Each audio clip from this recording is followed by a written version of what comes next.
শিশুকালে মায়ের দুধে বাঁচাও খোদা প্রাণ, মায়ের স্নেহে বেড়ে উঠি তোমার অবদান।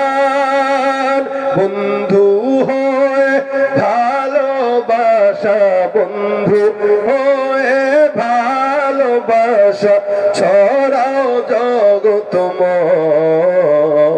তোমার মতো প্রিয় বন্ধু যার হৃদয়ে রয়, তার কি আর থাকতে পারে, তার কি আর থাকতে পারে চিন্তা মৃত্যুর ভয়।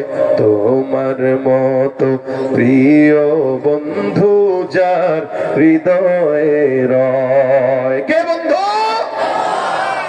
ও তুই দুনিয়ার মায়ায় পড়ে করছো কত বাহানা,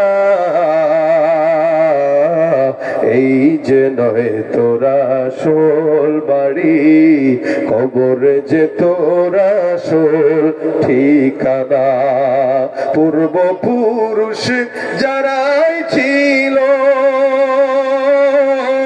একে একে সব হারালো, পূর্বপুরুষ যারাই ছিল একে একে সব হারালো। তুমি আমি কেউ রব না, তুমি আমি কেউ রব না, দিতে হবে রওয়ানা। এই যে নয় তোরা আসল বাড়ি, কবর যে তোরা আসল ঠিকানা। বলে বাদশা সফরটা তো কবরের, কেউ আগে আসে কেউ পরে আসে, কেউ আগে যায় কেউ পরে যায়। জমিনের মধ্যে আসার সিরিয়াল, যাওয়ার সিরিয়াল নাই। আপনি জমিনের মধ্যে আগে আসছেন, যাবেন আগে, এরকম নয়।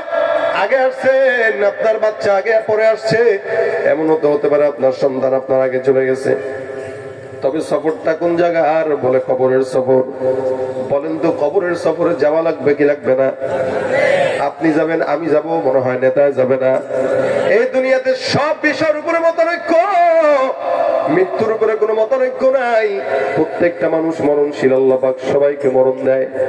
বাহলুল পাগলা ডাক দেয়া বলে, যে সফরের মধ্যে যাবেন ওই সফরের জন্য সৈন্য বাহিনী পাঠাইছেন নাকি? বাহলুল পাগলা ডাক দেয়া কয়, সৈন্য বাহিনী পাঠাইছেন। বাদশাহ হারুন রশিদ বলে, পাগলা পাগলামি যায় নাই, বোকামি যায় নাই। কবরের সফরের মধ্যে সৈন্যবাহিনী কিসে? বলে কে কবরের সফরটা কয়দিনের? বলে চিরস্থায়ী। চিরস্থায়ী সফরের মধ্যে যাচ্ছেন, সাপ বিচ্ছুর জায়গা, ও জায়গায় যাবেন, আপনার সৈন্যবাহিনী নাই। কয়দিন পর আপনি যে খাবেন, খাবার জন্য কিছু পাঠাইছেন? বলে না না, খাবারের জিনিস পাঠাই নাই, সৈন্যবাহিনী পাঠাই নাই। পাগল, কবরের জগতে বান্দা খায়ও না। তুই কবে বুঝবি পাগলা এখনো পাগলামি করে যাস, বোকামি করে যাস। বাহলুল পাগলা ডাক দেয়া বলে, বাদশাহ হারুন, আপনি আমার পাগল বললেও বোকা বললেও, আপনি যে লাঠিটা আমার কাছে দিলেন, লাঠিটা আমি আপনার কাছে ফেরত দিতেছি। আপনি সেদিন লাঠি আমার হাতে দিয়া বলছিলেন, যা তোর চাইতে বোকা কেউ পাইলে এটা ফেরত দিয়ে আসিস। আজকে এই জায়গায় আপনার সঙ্গে কথোপকথন আমি বুঝলাম, আপনি যে এই জমিনের ভিতরে এখন আছেন, এখান থেকে কবরের জগতে যাবেন। ওখানে যে যাবেন, ওখানে সৈন্যবাহিনীও পাঠান নাই, খাবারের জিনিস পাঠান নাই, আসবাবপত্র পাঠান নাই। তবে কি নিয়ে যাবেন? বাদশা ডাক দেখো, দেখ খোলা হাত দুইটা আছে, এই হাতের মধ্যে জান্নাতে যাওয়ার উসিলাও তো আমি নিতে পারি নাই মনে হয়। বাহলুল পাগলা ডাক দেয়া বলে, আরে বাদশাহ, জমিনের মধ্যে সাময়িক কোন জায়গায় যাওয়ার জন্য যদি রওনা হয়, তাহলে বিশাল বড় সৈন্য বাহিনী নিয়ে রওনা হয়ে যান, খাবারের রসদ টসদ নিয়ে 1 মাস আগে এগুলো পাঠানো শুরু করে দেন। অথচ আপনি কবরের যাত্রী, কবরের সামান নিয়ে যাবেন, কিন্তু কবরের ভিতরে সামান তৈরি করেন নাই, সৈন্য বাহিনীও পাঠান নাই, খাবারও পাঠান নাই। আমার দিল বলতেছে আমি নয়, আমার চাইতে আপনি বড় বোকা আর পাগল। সুতরাং এই লাঠিটা আপনাকে পাগল অনুযায়ী আজকে আপনার কাছেই ফেরত দিয়ে দিলাম। এ ভাইরা আমার, বাচ্চা হারুন রশিদ বলে বাহলুল দামি কথা বললাম, দুনিয়ার জমিন থেকে মালিকের দরবারে যাব, আল্লাহর কাছে যাওয়ার জন্য কবরের সামান নিলাম না। এই জমিন থেকে যাব, কবরের ভিতরে কবরের মানুষ যায়, এই জায়গাটা অনেক বড় একটা জায়গা। ওখানের সামান তো দুনিয়ার সৈন্য বাহিনী নয়, ওখানের সামান তো খাবার দাবার নয়, ওখানের সামান হলো ঈমান, ওখানের সামান হলো কোরআন, ওখানের সামান হলো তাকওয়া। দুনিয়ার জমিনে এমন কেউ নাই কবরে যাবে না, কেউ আগে কেউ পরে, একদিন না একদিন প্রত্যেকটা বান্দার কবরের মধ্যে যাওয়া লাগবে। তবে চালাক তো সেই যে কবরে যাওয়ার আগে দুনিয়ার জমিন থেকে তাকওয়ার সামান নিয়ে রওনা হয়, ঠিক কিনা? यहाँ हम सब मुसाफिर हो, यहाँ हम सब मुसाफिर है, वही आखिर ठिकाना। यहाँ हम सब मुसाफिर है, वही आखिर ठिकाना। कोई आगे रवाना है, कोई पीछे रवाना। যাওয়া লাগবে কি লাগবে না? এই জন্য তাকওয়ার মেডিসিন নেওয়ার জন্য আল্লাহ পাক বান্দাকে সবক দিলেন, ইয়া আইয়ুহাল্লাযীনা আমানুত্তাকুল্লাহ। এই ইমানদার মুমিন বান্দা, জমিনের মধ্যে যতদিন থাকবা তাকওয়ার মেডিসিনটা অন্তরে ঢুকাও। তাকওয়াওয়ালা যারা, আল্লাহ পাক জমিনের মধ্যে এদেরকে সব বিপদ থেকে হেফাজত করে। দুনিয়ার জমিন থেকে জান্নাতে কবরের জগতে যাওয়ার পরেও আল্লাহ পাক তাদেরকে হেফাজত করে, কারণ তাদের ভিতরে তাকওয়া আছে। একটা দিনের জন্য গুনাহ করে না, গুনাহ যদি হয় আল্লাহর দরবারে বারবার মাফ চায়, আবার মুত্তাকিদের রাস্তায় নেমে আসে। আপনি আমি কোনোদিন এই চিন্তা করি নাই যে আমার নামটা মুমিনের খাতায় নাকি মুনাফিকের খাতায়, মুত্তাকির খাতায় নাকি মুনাফিকের খাতায়। হযরত আমিরুল মুমিনিন ওমরের মতো একজন লোক, যে লোকটা নিজে এমন একজন সাহাবী, নবী আমার ডাক দিয়ে বলেন, লাউ কানা বাদি নবী লাকানা ওমর ইবনুল খাত্তাব। আমার পরে কোন নবী যদি আল্লাহ পাঠাইতেন, আমার পরের নবীটাই হইতো হযরত ওমর। আল্লাহ পাক কত বড় সম্মানিত হযরত ওমরকে বানাইছেন, যার কারণে রাসূল নিজে বলতেছেন আমার পরে তো কোন নবী আসার সম্ভাবনা আসেনি, রাসূলের পরে কোন নবী নাই। কিন্তু নবী আমার বলেন, জমিনের মধ্যে কোন নবী যদি আল্লাহ পাক আমার পরে পাঠাইতেন, আমার পরের নবীটাই হইতো আমার সাহাবী হযরত ওমর। এই আমিরুল মুমিনিনটা কত বড় একজন আল্লাহওয়ালা, আল্লাহওয়ালা বুজুর্গ সাহাবী, যাকে আল্লাহ পাক রব্বুল আলামিন জমিনের মধ্যে জান্নাতের সুসংবাদ দেয়। প্রত্যেকটা সাহাবী জান্নাতি। নবী করিম সাল্লাল্লাহু আলাইহি সাল্লামের কবরের পাশে এখনো শোয়া। আমিরুল মুমিনিন অর্ধ জাহানের খলিফা হওয়ার পরেও টেনশন করে আমার নামটা কি মুত্তাকির খাতায় নাকি মুনাফিকের খাতায়। সুবহানাল্লাহ। কোনদিন কি টেনশন করছি নাকি যে আমার নামটা কি মুমিনের খাতায় নাকি মুনাফিকের খাতায়? আমি কি আল্লাহর দরবারে মুত্তাকিদের খাতায় আছি নাকি? এই জন্য মুসলমান মুত্তাকি নিজে না হতে পারলেও আল্লাহওয়ালা মুত্তাকি যারা, তাদেরকে মহব্বত করব। তাও তো বলা যায় উহিব্বুস সালিহিন ওয়ালাস্তু মিনহুম লাআল্লাল্লাহা ইয়ারযুকুনি সালাহা। আল্লাহর দরবারে বলতে পারবেন, আল্লাহ জমিনের মধ্যে আমি নিজে মুত্তাকি না, কিন্তু মুত্তাকিকে মহব্বত করতাম। জমিনে আমি আল্লাহওয়ালা না, আল্লাহওয়ালাকে মহব্বত করতাম। জমিনের মধ্যে আমি ইমানদার না, ইমানদারকে মহব্বত করতাম। আমি নামাজ তেমন পড়ি নাই, নামাজিকে মহব্বত করতাম। হাফেজে কোরআন হতে পারি নাই, হাফেজে কোরআনকে মহব্বত করতাম। জাকিরিন হতে পারি নাই, কিন্তু জাকিরিন ওয়ালাদেরকে মহব্বত করতাম। আমার আল্লাহ পাক রব্বুল আলামিন ওই যে আলেমদেরকে রব্বানি হাক্কানি আল্লাহওয়ালা মুত্তাকিদের সঙ্গে মহব্বত থাকার কারণে মাওলা তুমি তাদের সঙ্গে জান্নাতে পিস পিস যাওয়ার তৌফিক দান করে দিও। এ ভাইরা আমার, এই কারণে প্রত্যেকটা বান্দার জন্য উচিত মুত্তাকিদের সঙ্গী থাকা। আমার আল্লাহ বলেন, ইয়া আইয়ুহাল্লাযীনা আমানুত্তাকুল্লাহা ওয়া কুনু মা'আস সাদিকিন। জমিনের মধ্যে তাকওয়া অর্জন করে মুমিন। আর সৎসঙ্গী যারা, বন্ধু যারা, আল্লাহওয়ালা যারা, ইমানদার যারা, চলতে যদি হয় বাটপারের সঙ্গে নয়, দুর্নীতিবাজের সঙ্গে নয়, কাফেরের সঙ্গে নয়, বন্ধু করবা না, আল্লাহওয়ালাদের সঙ্গে বন্ধুত্ব করবা। আমার দেশের মুসলমান ঘরের সন্তানেরা মুসলমান হওয়ার পরে ইহুদি নাসারা নাস্তিক মুরতাদদের সঙ্গে বন্ধুত্ব করে, ঠিক কিনা? আল্লাহ নিষেধ করেছেন স্পষ্ট, খবরদার, লা তাত্তাখিযুল ইয়াহুদ ওয়ান নাসারা আউলিয়া। ইহুদি নাসারা মুশরিক মুনাফিকদেরকে বন্ধু বানানো যাবে কেন? তারা তাদের বন্ধু, মুমিন মুমিনরা বন্ধু, কাফের কাফের বন্ধু, বাটপার বাটপারের বন্ধু, চোর চোরের বন্ধু। কোন মুমিনের সঙ্গে চোরের বন্ধুত্ব থাকতে পারে না। কোন মুমিনের সঙ্গে আল্লাহওয়ালার বন্ধুত্ব থাকতে পারে, কোন মুমিনের সঙ্গে চোরদের বন্ধুত্ব থাকবে না, কোন ইমানদারের সঙ্গে দুর্নীতিবাজের বন্ধুত্ব থাকবে না, আল্লাহওয়ালার সঙ্গে নাস্তিক মুরতাদদের বন্ধুত্ব থাকতে পারে। এই জন্য মুসলমান, আল্লাহ পাক বলেন কুনু মা সাদিকিন, সত্যবাদী যারা, সৎসঙ্গী যারা, এদের সঙ্গে সম্পর্ক লাগায় দাও। আমি আল্লাহ পাক রব্বুল আলামিন ওই সৎসঙ্গ বান্দাদের সঙ্গে থাকার কারণে ওদের পিছে পিছে তোমাকে জান্নাতে যাওয়ার সুযোগ করে দিব। সুবহানাল্লাহ। আমিরুল মুমিনিনের মতো একজন আমিরুল মুমিনিন, এত বড় আমিরুল মুমিনিন, খলিফাতুল মুসলিমিন হওয়ার পর এরপরে টেনশন, নামটা নাকি মুমিনের খাতায়, মুত্তাকির খাতায় নাকি মুনাফিকের খাতায়। একদিন বালিশের সঙ্গে মাথা না লাগায় চিন্তা করেন তো, আমি নিজেও তো একজন ইমানদার নিজেকে দাবি করি, কিন্তু কতটুকু মুমিন হতে পারলাম, কতটুকু মুত্তাকি হতে পারলাম? নিজে প্রত্যেকটা দিন গুনাহ করি, গীবত করি, শিকায়াত করি, পরনিন্দা করি, প্রতিহিংসা করি, আরেকজনের পিছনে লেগে থাকি।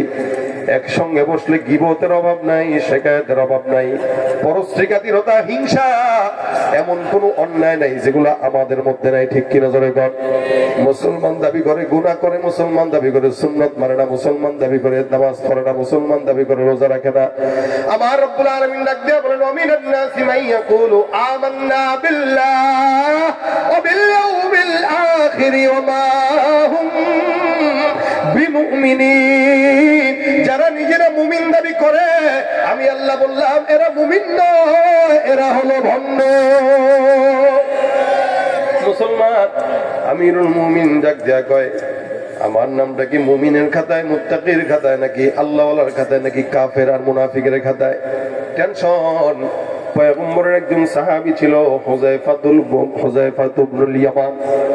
এই হুযায়ফা রাদিয়াল্লাহু তাআলা আনহুর কাছে আল্লাহ নবী সাল্লাল্লাহু আলাইহি ওয়াসাল্লাম সুন্দর করে মুনাফিকের লিস্টি কারা কারা এদেরকে দিয়ে দিয়েছেন, যার কারণে হুযায়ফা রাদিয়াল্লাহু তাআলা আনহু কোন মুনাফিকের জানাজা কোনদিন পড়তেন না। একটা মুনাফিকের জানাজা উনি পড়তেন না, এটা ওনার আদত। মুনাফিকের জানাজা পড়বে সমাজের নিকৃষ্ট মানুষরা, সাধারণ মানুষরা, কোন আল্লাহওয়ালা বুজুর্গ আলেম দিন না মুনাফিকের জানাজা পড়বে না। বর্তমানে যদি এই আইনটা থাকতো তাহলে এই সমাজের আকসার মানুষের জানাজা কোন আলেমরা পড়তো না। ভাইরা আমার খুব বুঝবেন, আমিরুল মুমিনিন আমার চিন্তা করে আল্লাহ আমার নামটা কি মুত্তাকির খাতায় নাকি মুনাফিকের খাতায়? কোন জায়গায় আমার নাম আছে মালিক? বারবার টেনশন, বারবার টেনশন। হুযায়ফাকে ডাক দিয়ে বলো, হুযায়ফা তোমার কাছে তো আল্লাহ পাক রব্বুল আলামিনের হাবিব মুনাফিকের লিস্টটা দিয়ে দিয়েছে। এরা হুযায়ফা বলো দেখি আমি ওমরের নামটা মুনাফিকের খাতায় আছে নাকি? আমিরুল মুমিনিনের মতো একজন সাহাবী, যেই সাহাবী আব্দু জাহান শাসন করেছেন, যেই সাহাবী উটের রশি টান দিয়া নিয়ে যেতেন আর ওনার খাদেম উটের উপরে বসা থাকতো। সুবহানাল্লাহ। খাদেম উপরে বসা থাকতো, আমিরুল মুমিনিন টানে টেনে টেনে টেনে নিয়ে যেতেন। আমিরুল মুমিনিন ডাক দেয়া কয়, যিনি অর্ধরাতে, এই গভীর রাতে জনগণের সেবা করার জন্য ছদ্মবেশে বের হয়ে দেখতেন, সেই আমিরুল মুমিনিন ডাক দেয়া কয়, মালিক রে আমার নামটা কি মুত্তাকির খাতায় নাকি মুনাফিকের খাতায় আছে আমি তো জানি না। হুযায়ফাকে ডাক দেয়া বলে, হুযায়ফা আমার নামটা কি কোন জায়গায় দেখো? হুযায়ফা ডাক দেয়া বলে, আমিরুল মুমিনিন আপনি আমাকে জিজ্ঞাসা করলেন, বলা যাবে না, আমার পয়গম্বরের নিষেধ। জমিনের মধ্যে এটা আমি জানি, আমার মাওলা জানে, আর কেউ জানে না। এই লিস্টটা আল্লাহর নবীর আমানত আমার কাছে আছে।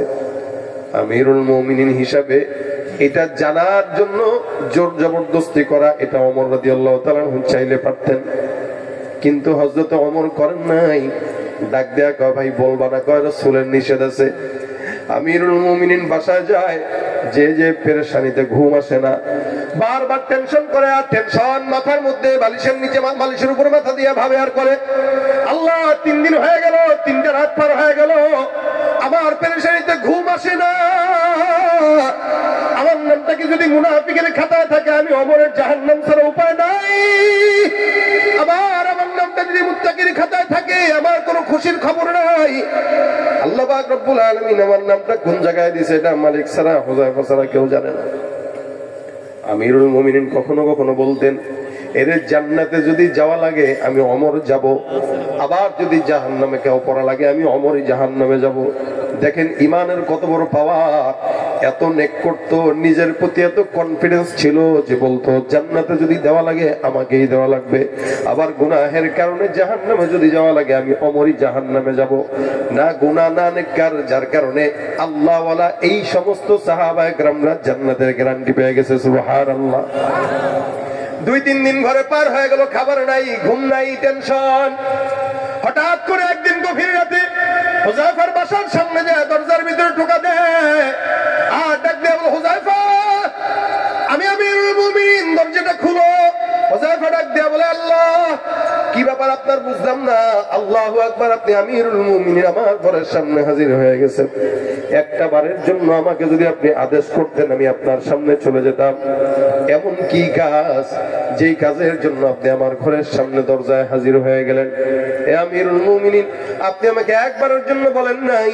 হযরত ওমর ডাক দিয়া বলেন, আল্লাহর কসম করে বলি, যেই কাজের জন্য আমি তোমার কাছে আসলাম এই কাজটা আমার ঠেকা, তোমার ঠেকা না। আমার দিন এই পর্যন্ত অনেক দিন যাবত আমি টেনশনে আছি। এই হুযায়ফা একবারের জন্য বলো, আমি যদি ইন্তেকাল করি তুমি হুযায়ফা আমি ওমরের জানাজার নামাজটা পড়বা কিনা? কে বলতেছেন এটা? কথা কয় না, কে বলতেছেন?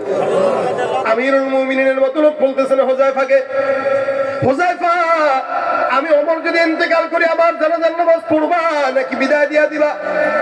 হুযায়ফা ডাক দিয়ে বলে, কি বলেন আমিরুল মুমিনিন, আল্লাহর কসম আপনার মধ্যে একজন সাহাবী, নবীর এত পছন্দের মানুষ, যার ব্যাপারে নবী বলেছেন নবীর পরে কোন নবী যদি আল্লাহ পাঠাই দেন আপনাকেই পাঠাই দেন। আপনার জানাজা আমি হুযায়ফা করব না, এটা হতে পারে না। টেনশনের কারণ নাই, আপনি পেরেশানি নিয়েন না, কান্নাও করেন না।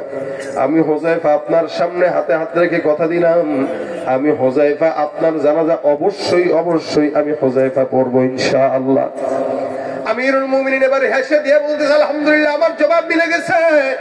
হুযায়ফা ডাক দিয়ে বলে, আমিরুল মুমিনিন কারণটা বুঝলাম না, রাত্রে গভীর রাত্রে আপনি আসলেন, কিসের জবাব মিলাইলেন? আমিরুল মুমিনিন ডাক দিয়ে বলে, হুযায়ফা আল্লাহর কসম সেদিন তোমাকে আমি জিজ্ঞাসা করলাম আমার নামটা কি মুত্তাকির খাতায় আছে নাকি মুনাফিকের খাতায়। আমি ওমর পেরেশানিতে এতদিন পর্যন্ত ঘুমাইতে পারি না। আজকে আমি তোমার কাছে আসলাম, তুমি আমার জানাজার নামাজটা পড়বা কিনা? কারণ আমি জানি কোন মুনাফিকের জানাজা তুমি হুযায়ফা পড়ো না। যেহেতু তুমি হুযায়ফা আমি ওমরের জানাজা পড়বা, তার মানে আমার নির্দিষ্ট ক্লিয়ার তুমি হুযায়ফা আমার জানাজার নামাজ পড়ার কারণে আল্লাহর রহমতে আমি ওমরের নামটা মুনাফিকের খাতায় নাই। ভাইরা আমার, দেখেন আমিরুল মুমিনিনের মতো একজন লোক আসলেই কি মুত্তাকি নাকি মুনাফিক, এই পেরেশানিতে শেষ। আর আমরা দৈনিক কতবার টেনশন করি আমি কি মুনাফিক নাকি মুত্তাকি, এটা টেনশন নাই আমার। আমার যেমনে মন চায় সেমনে চলি, কবরের সামান নেই না। এ মুসলমান কবরে যাওয়া লাগবে ভাবিও না। জমিনের মধ্যে এই ব্যক্তির মতো নিমক হারাম, ওই ব্যক্তির মতো বোকা, ওই ব্যক্তির মতো জালেম আর কেউ নাই। যে ব্যক্তির দুনিয়াতে মাওলার দয়ায় চলে কিন্তু কবরের সামান রেডি করে না। সবচাইতে চালাক ওই বান্দা যেই বান্দা রিক্সা চালানোর পরও নামাজ পড়ে। একটা বান্দা দাড়ি আছে, টুপি আছে, রিক্সা চালায়, ইমানদার কিন্তু টাকা কামাই কম, রোজগার কম, ক্ষমতা নাই। আরেকজন বান্দা 10 তলা বিল্ডিং এর মালিক হয়ে গেছে, গার্মেন্টস এর মালিক, কিন্তু ইমান নাই। আমার মাওলার দরবারে ওই গার্মেন্টস এর মালিকের চাইতে রিক্সাওয়ালার দাম আল্লাহর দরবারে তাকওয়ার কারণে বেশি। কিসের কারণে? তাকওয়ার কারণে বেশি। এই কারণে মুমিন ইমানদার ভাইরা আমার, প্রত্যেকটা ইমানদারের মুত্তাকি হওয়ার সবক আল্লাহ পাক রব্বুল আলামিন কোরআনে দেয়। প্রত্যেকটা ইমানদার যেন তাকওয়াওয়ালা হয়। জায়গায় জায়গায় আল্লাহ বলেন মাইয়াত্তাকিল্লাহা ইয়াজআল লাহু মাখরাজা। তাকওয়া হওয়ার জন্য একটা আল্লাহ পাক আমল বান্দাকে শিখায় দিয়েছেন। আমার আল্লাহ পাক রব্বুল আলামিন বলেন ফাকুল তুস্তাগফিরু রাব্বাকুম ইন্নাহু কানা গফফারা। কেউ যদি বেশি বেশি ইস্তিগফার পড়ে ওর গুনাহ মাফ হয়ে যাবে, আল্লাহ ক্ষমা করে দিবে এবং তাকে মুত্তাকি বানায় দিবেন। সুবহানাল্লাহ, যারা বলেন সুবহানাল্লাহ। কেউ যদি বেশি বেশি ইস্তিগফার করে আমার আল্লাহ তাকে মুত্তাকি বানায় দিবেন। কেন? যার গুনাহ নাই ওই মুত্তাকি, যার গুনাহ চলে গেল সে কি?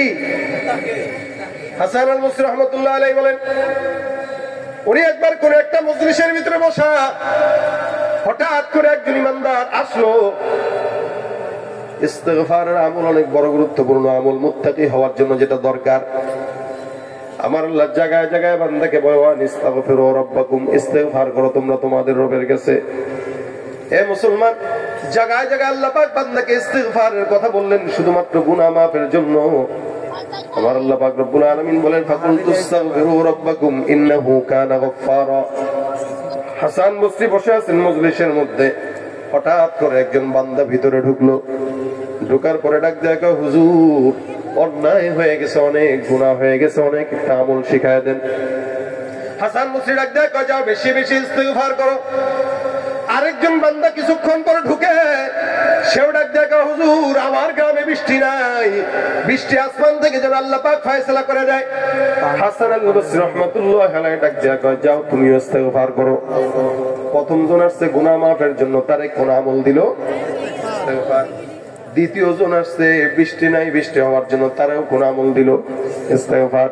3 নম্বরে একজন আসছে ডাক দেয়, হুজুর আমার সম্পদ নাই, টাকা পয়সা নাই, বিবিরে খাওয়াইতে পারি না, এমন কোন আমল শিখায় দেন যে আমলের কারণে আল্লাহ পাক টাকার বরকত দান করবে। হাসান বসরি ডাক দেয়া কয়, যাও যাও বেশি বেশি ইস্তিগফার করো।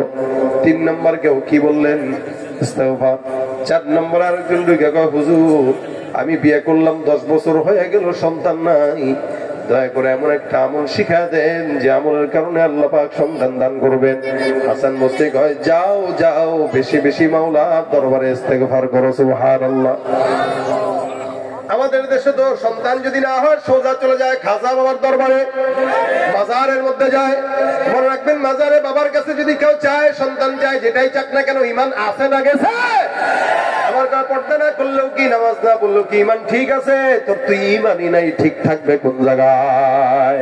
ঠিক কিনা বলেন? মাজারে যে সেজদা দিয়া বাবার কাছে সন্তান চায়, বাবা কয় যাও 1 মাসের চিল্লায় বউরে রেখে দাও, খানকার মধ্যে 1 মাসের চিল্লায় রেখে দিবেন বউরে, বউ আর আপনার থাকবে না, বাবার বউ হয়ে যাবে। কিছুদিন পরে বউরে আম্মা ডাকা লাগবে। ঠিক কিনা বলেন? পীরগিরি আর মাজার পূজা চলছে দেশটা জুড়িয়া, শিরকি আর ভণ্ডামিতে দেশটা গেছে ভরিয়া। পীরগিরি আর মাজার পূজা চলছে দেশটা জুড়িয়া, শিরকি আর ভণ্ডামিতে দেশটা গেছে ভরিয়া। গাজার কলকিটান মারিয়া, গাজার কলকিটান মারিয়া দেখায় খাজার শান, ওরা শিক্ষিত শয়তান। কয় না? ওরা শিক্ষিত শয়তান, ওরা শিক্ষিত শয়তান, ওরা শিক্ষিত শয়তান। দুর্নীতির ওই আখড়ায় বসে, দুর্নীতির ওই আখড়ায় বসে জাহির করে জ্ঞান, কলম দিয়ে কামায় টাকা, ধরে সাধুর ভান। ওরা শিক্ষিত শয়তান, ওরা শিক্ষিত, ওরা শিক্ষিত শয়তান, ওরা শিক্ষিত শয়তান। আছে না নাই? খাজার দরবারে যাওয়া যাবে, মাজারে সিজদা দেওয়া যাবে। এই ভণ্ড যদি কথা বলতে পারতো, বলতে রে বেকল, আমার কাছে সন্তান চাও, আমারই তো সন্তান ছিল না। এই জন্য মুসলমান সন্তান যদি না হয় চাবো কার কাছে? হাসান বসরি ডাক দেয়া কয়, সন্তান নাই, বেশি বেশি ইস্তিগফার করো। আরেকজন বান্দা এসে কয়, হুজুর বিপদের মধ্যে পড়ছি, ক্ষেতের মধ্যে ফসল লাগাই কিন্তু ফসল হয় না, পোকামাকড় খায়, মানুষের নজর লাগে। হাসান বসরি কয়, যাও বেশি বেশি ইস্তিগফার করো। এরকম ভাবে একাধিক মানুষ এসে বারবার একটা আমলের কথা বলে। এবার খাদেম কিছুক্ষণ পরে ডাক দেয়া কয়, হুজুর এতগুলা মানুষ আপনার কাছে বিপদের মধ্যে পড়ে আসলো, আপনি একটাই কাজ করলেন, কি বলে? আস্তাগফিরুল্লাহর আমল দিলেন। আমল কি আর জিন্দেগিতে শিখেন নাই? এত বড় পীর হাসান বসরির মতো একটা বড় বুজুর্গ আমল দেয় কি? কথা কয় না, কথা কয় না। হাসান বসরির মতো বল, আরে এটা শুধু হাসান বসরি, হযরত নূহ আলাইহিস সালাম এরকম আমল দিয়েছেন, ইস্তিগফারের আমল। মুত্তাকি হওয়ার জন্য ইস্তিগফারের আমলের চেয়ে বড় আমল নাই। হাসান বসরি ডাক দেয়া বলে, কেন আমল একটা পারি দুইটা পারি এটা দেখার বিষয় নয়, যে আমলটা আমি নিজে দিলাম এই আমলটা আমার দেওয়া নয়, এই আমলটা আমার মাওলা নিজে কোরআনে দান করছে। দিছেন কে? কথা কয় না, দিছেন কে? আমার আল্লাহ ডাক দেয়া বলেন, ফাকুলতু আস্তাগফিরু রাব্বাকুম ইন্নাহু কানা গাফফারা ইউরসিলিস সামাআ আলাইকুম মিদরারা ওয়া ইউমদিদুকুম বিআমওয়ালিন ওয়া বানিন ওয়া ইয়াজআল লাকুম জান্নাতিন ওয়া ইয়াজআল লাকুম আনহারা। আমার আল্লাহ ডাক দেয়া বলে, মুমিন জমিনের মধ্যে কোন ইমানদার বান্দা যদি গুনাহ করে ফেলো, আমি আল্লাহ পাক রব্বুল আলামিনের কাছে ইস্তিগফারের আমল করো, গুনাহ পাহাড় সমান হোক না কেন। আমার পয়গম্বর বলে, কোন ইমানদার বান্দা যদি একবার ইস্তিগফার করে, ওই বান্দার গুনাহ যদি সমুদ্রের ফেনা পরিমাণ হয়, আমার আল্লাহ পাক ওই বান্দার সব গুনাহগুলো ধুয়ে মুছে সাফ করে মাফ করে দিবে। হে মুসলমান নবীর উম্মত, জমিনের মধ্যে আল্লাহ পাক রব্বুল আলামিন বান্দাকে জানায় দেয়, ইস্তিগফার করো আমি আল্লাহ মাফ করে দিব। দুই নম্বরে যেই বান্দাটা বৃষ্টির জন্য আসলো, আমার আল্লাহ ডাক দেয়া বলেন, ইউরসিলিস সামাআ আলাইকুম মিদরারা। কেউ যদি বেশি বেশি ইস্তিগফার করে, জমিনের মধ্যে আসমান থেকে বান্দার জন্য যদি বৃষ্টি না হয়, আমি আল্লাহ পাক বান্দার জন্য ইস্তিগফারের বরকতে আসমান থেকে বৃষ্টির ফয়সালা করে দিব।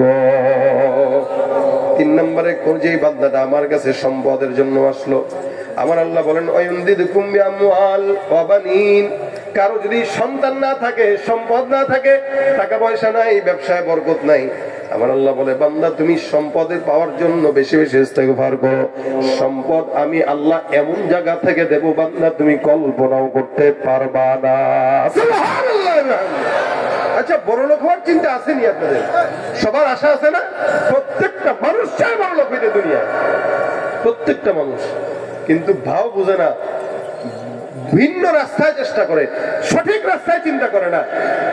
বড়লোক হইতে চায়, কিন্তু রাস্তা ধরে দুর্নীতির রাস্তা, চোরের রাস্তা, যার কারণে সম্পদ 16 বছর খাইতে পারে, পরে জনগণ আগুন দিয়ে ঘুরায় দেয়। রাস্তা যদি ভালো হইতো তাহলে পারতো নি? কথা কয় না। রাস্তা বেঠিক বলেই 16 বছর পরে ঘর আর ঘর থাকে না। ডেকোরেশন করছে 1 কোটি টাকার, একটাও নাই, এখন কুত্তাও থাকতো নয় করে, কারণ যে রাস্তা ভিন্ন। আর আলহামদুলিল্লাহ, এদেশের উলামা একরামরা যারা রাজনীতি করে, এদের ঘর ভাঙার মতো দুঃসাহস কারো নাই। এদের প্রটোকল লাগে না, একা একা চলে, আল্লাহর ফেরেশতারা প্রটোকল দেয়। এই রাজনীতি নোংরা বানায় ফেলছে, এটা রাজনীতি মূলত নোংরা না। এই জন্য ভাইরা আমার, সম্পদ নাই, ভিন্ন রাস্তায় না যায় ইস্তিগফার করেন। সন্তান নাই, বাবার কাছে না যায় ইস্তিগফার করেন। এদিক দিয়া খেত খামারে বরকত নাই, ইস্তিগফার করেন। আমার আল্লাহ নবী ডাক দেয়া বলেন, মান লাজিমাল ইস্তিগফার জাআলাল্লাহু লাহু মিন কুল্লি হাম্মিন ফারজা ওয়া মিন কুল্লি যিকিদ মাখরাজা ওয়া রাযাকাহু মিন হাইথু লা ইয়াহতাসিব। কোন বান্দা যখন জবানের মধ্যে ইস্তিগফার উঠায়া দেয়, আমার আল্লাহ পাক রব্বুল আলামিন হার বিপদ মুসিবত থেকে বান্দারে হেফাজত করে এবং এমন জায়গা থেকে রিজিকের ফয়সালা করবে। আগামীকাল ঘরে কিছু নাই, বাজারও নাই, টাকাও নাই, টেনশন করেন না, ইস্তিগফার করেন। আমার আল্লাহ পাক ভাত দরকার নাই, বিরিয়ানির ব্যবস্থা আপনার ঘরে নিয়ে এসে করে দিবে। এটা আল্লাহ পাকের ওয়াদা। বিশ্বাস না হয় তো করে দেখেন। মুত্তাকি হওয়ার জন্য ইস্তিগফারের উপরে কোনো আমল নাই। নবী বলেন, আরে আমি নিজেও তো 100 বার করতাম। কতবার? রাসূল সাল্লাল্লাহু আলাইহি ওয়াসাল্লাম নিজে যদি 100 বার করতেন, আপনার আমার পড়া দরকার 1 কোটি বার। আমাদের গুনাহ বেশি না কম? এই জন্য যখন সময় হয়, হাতের কাজ আছে, পায়ের কাজ আছে, জবানের কোনো কাজ নাই। বাজারে বসে বসে, সর্দার স্ট্যান্ডে বসে বসে, চায়ের দোকানে বসে বসে গীবত শিকায়াত করার কোনো যুক্তি নাই। কারো সঙ্গে শত্রুতা পোষণ করার দরকার নাই, হিংসাও করা দরকার নাই। যখন সময় হয়, নিজের ফিকির, হাসিবু ক্বাবলা আন তুহাসাবু, মাওলায় হিসাব নেওয়ার আগে বান্দা তুমি তোমার হিসাব মিলায় নাও।